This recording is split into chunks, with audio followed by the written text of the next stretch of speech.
Assalamualaikum and a very good day to everyone.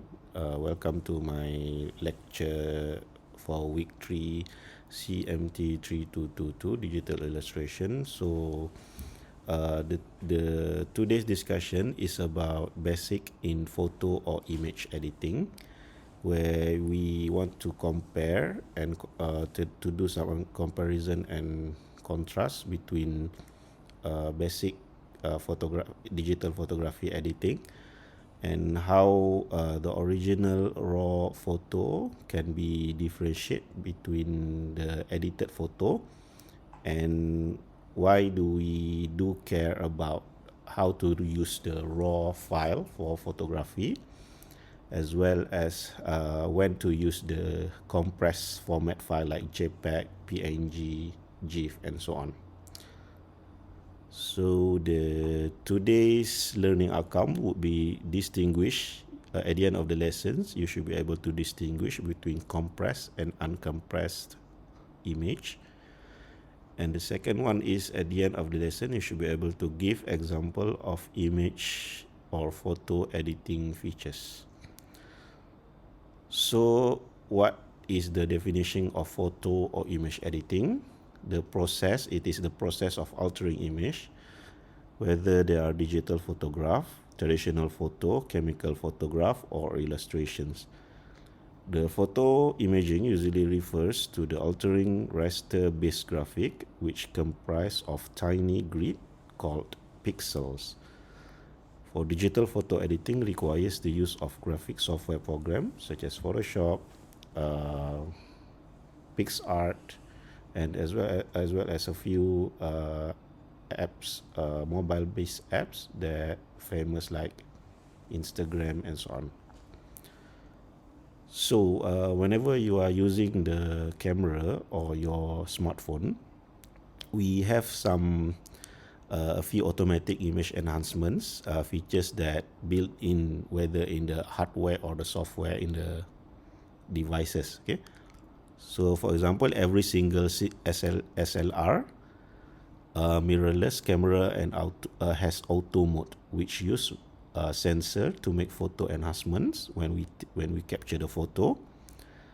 And the second one is photo editing software in smartphone and computer also have auto enhance mode to beautify the photos. And whenever when you're using your smartphone or SLR or mirrorless camera, you might see a few modes that emphasize the function of the camera. For example, when we are using the A mode, A represents aperture mode in some camera model.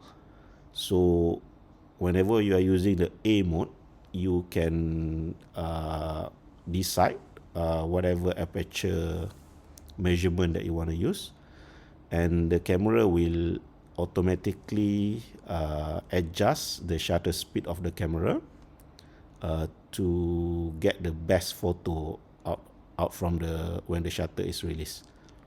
So in contrast, when you are using the S mode, S usually refers to the shutter mode, where you must control the shutter speed, time, whether you want to use a long exposure or a short exposure, and the camera will automatically identifies the aperture. Okay, but when you are using the manual mode, usually manual mode in SLR or mirrorless camera, you have to control both shutter speed and aperture, but you can use special setting like automatic ISO as well as white balance. Okay, so there are automatic there are also in some camera or smartphone, there are features that you can use such as red eye removal, auto crop, sharpness adjustment, color enhancements, zoom features, etc. So whenever when you open the smartphone apps, the UI shows how you can manipulate camera based on the original actual camera setting. For example, if you are using Samsung smartphone, there are typically a pro mode whether you must where the user or the photographer must identify what are the ISO, what are the aperture, what are the shutter speed that they need to capture in a certain scenes. When you are using the pro mode in a camera, usually there will be options that you must save the photo in JPEG or in RAW format, or maybe both. Okay, for example, I am a Sony user. When we use the raw footage for the photo, you have options to save your photo in RAW or JPEG or in both format. So JPEG refers to Joint Portable Expert Group, represents the compressed format that allows the photo to be compressed into smaller sizes, but they lost some details, okay, such as every single pixel only have one pigment color. Okay, in contrast with the uncompressed format such as the raw footage, every single pixel have multiple layers of information. Okay, for example, if you are using the raw format, when you shoot a photo in a low exposure setting, okay, so your photo will be less, the photo will be in underexposed. Okay, the photo is much darker than the usual scenes. But when you are shooting in RAW format, you can still retrieve the lost data. Okay, you can still increase the exposure of the photo, the overall exposure, as well as the light highlights and dark area of the photo, and you can retain all the lost information. Okay. In contrast, when you are shooting in JPEG format, if you are shooting the photo on underexposed scene, you might lose every data that captured in a darker area. Okay, so that's why the raw footage has much more memories than the compressed format like JPEG or PNG. But in contrast with when you go to the post-production, you will have different result when you are tuning with the photos with RAW format in comparison with JPEG format. JPEG even though you at the first glance you might see that JPEG has better quality than RAW image, but when you go to the post-production to the editing software, when you tune the highlights, the exposure, the darkness, the whiteness of the footage, you might notice that the RAW will preserve much more data than JPEG. And the editing software, the editing work in RAW format will become much more meaningful than the compressed one. Okay.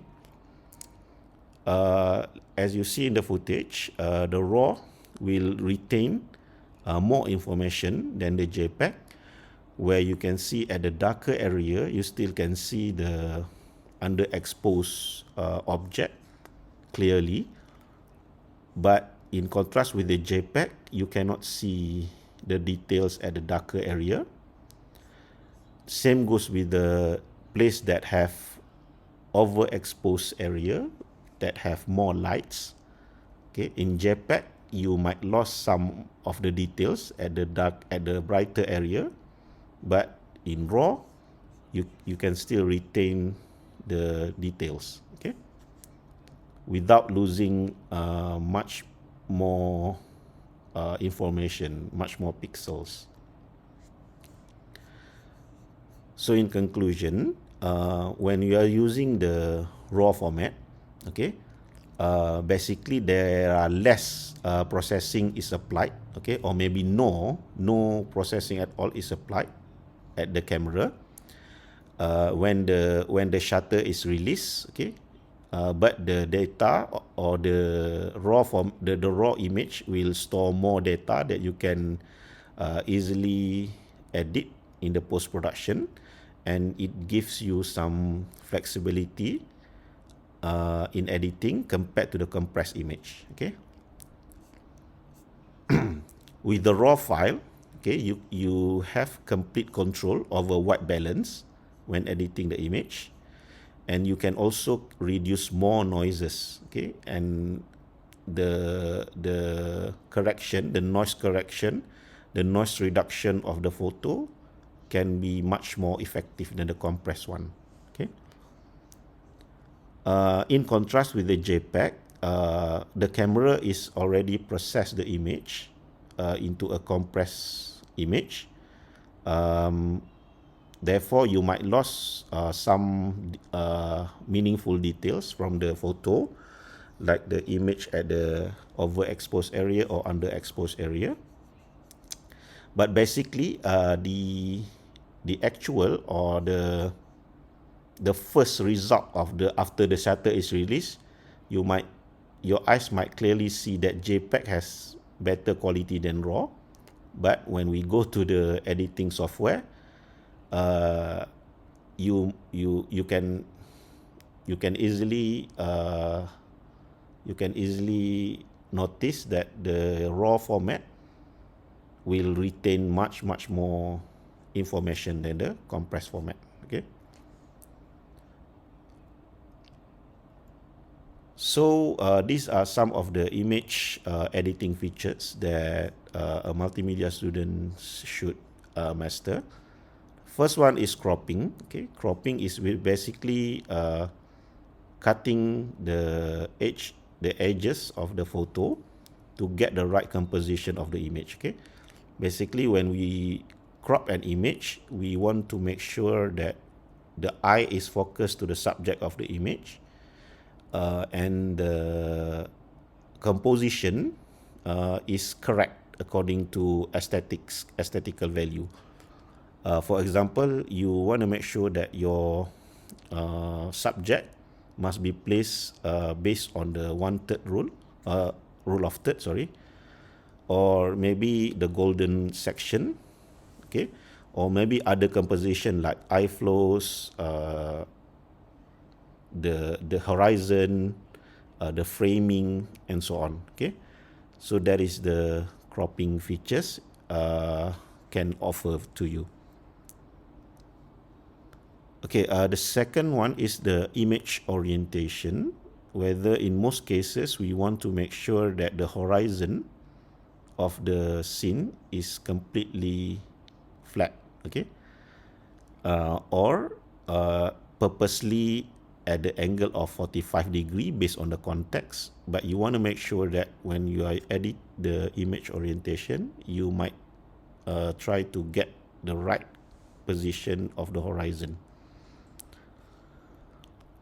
And then one thing that you have to realize is image size alteration. Basically, in printing mode, we must be aware that there are standards that photographers used to when they try to print or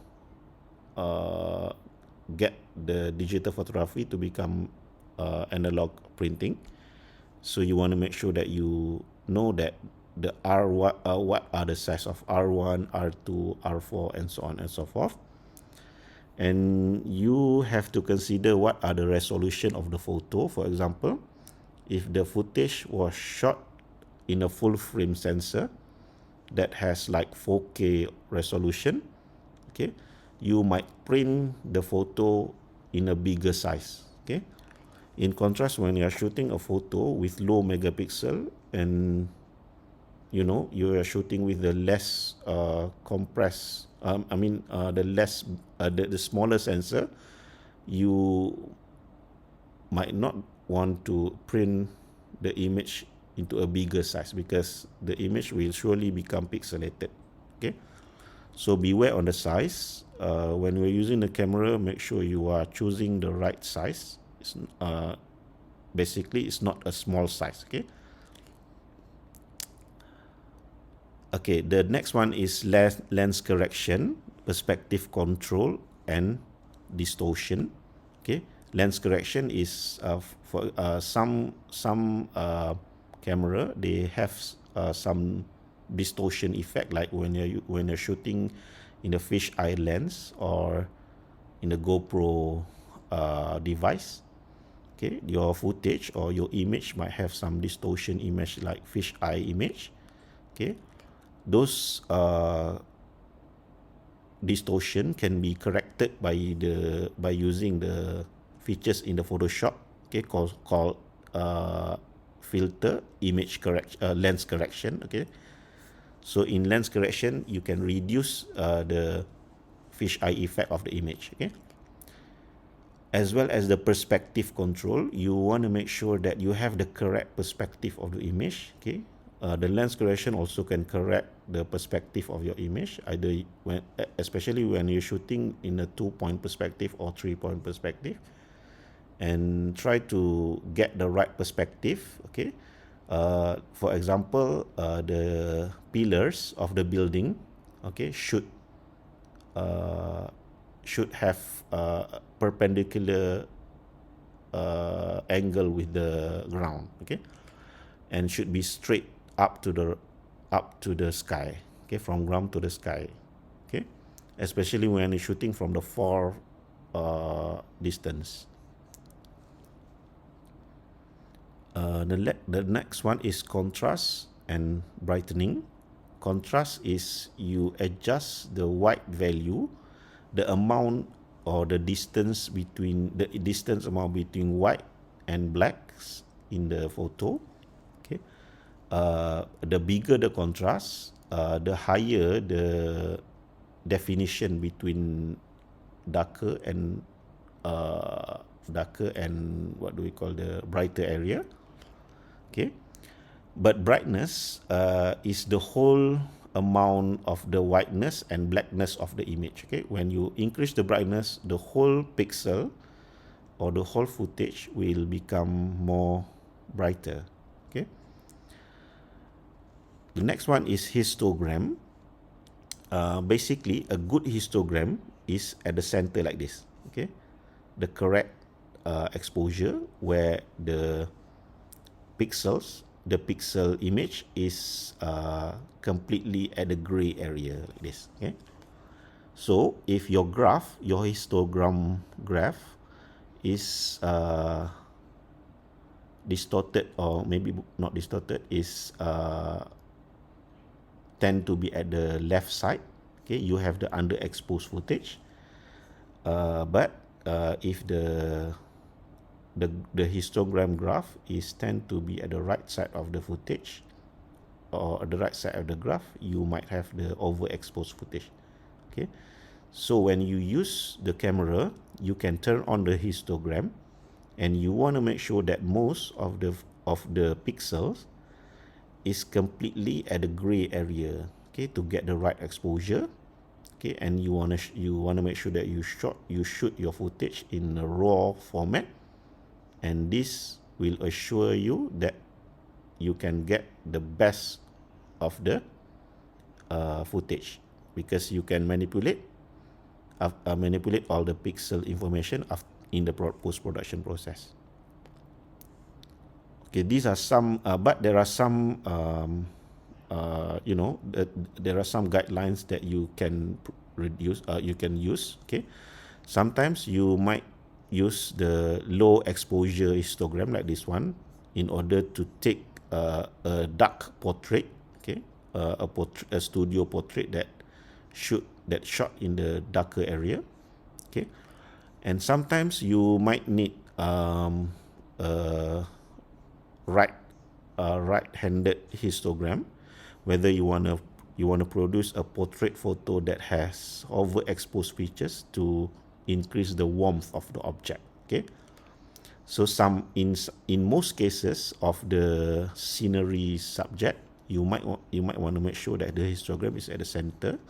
Okay, in a photo with a high contrast between black and white, especially when you're shooting black and white photo, you want to make sure that the pixel is distributed between the left side and right side with the same amount. Okay. The next one is the selection. Okay, there are plenty ways to select an image. Okay, for example, in the Photoshop software, you have object selection, where you can use artificial intelligence to recognize the image, to recognize the person, the subject, or the object that you want to crop. Okay, so you can use the object selection, or you can use the other selection tools like quick selection tools. Okay, the magic wand tool, the magnetic lasso tool, the lasso tool, and as well as the geometric lasso tool. So when you select the footage from an image, you can manipulate the selection, whether you want to increase the brightness, you want to change the color, you want to do the color correction, or you might want to use the color replacement tools to adjust the hue of the image. Okay, so selection allows you to edit the certain area of the camera. So cutting out image from the background. Okay, this is why a photographer loves to photograph a subject in a studio, because a studio will surely help you to get the best photo, and you can easily get rid of the background when you are shooting the subject in a studio. Okay, especially when you're dealing with the complex structure like the hair or the cloth, or maybe the transparent element in the within the subject. Okay, that will save you times lah. But if you are shooting outdoor, the process of isolating the subject with the background might take much more time. And in the photo editing software, we have layers. Layers make sure that we isolate different subjects or different components in the photo. When we try to manipulate some elements of the photo, we might want to make sure that all the elements is separated within each other, so that when you manipulate elements, you might have different effects with other layers. Okay, so there are few features like adjustment layers, where you can use to adjust the contrast between the layers. Okay, you can adjust the color for certain layers, and the other layer that above the layers don't have any color corrections.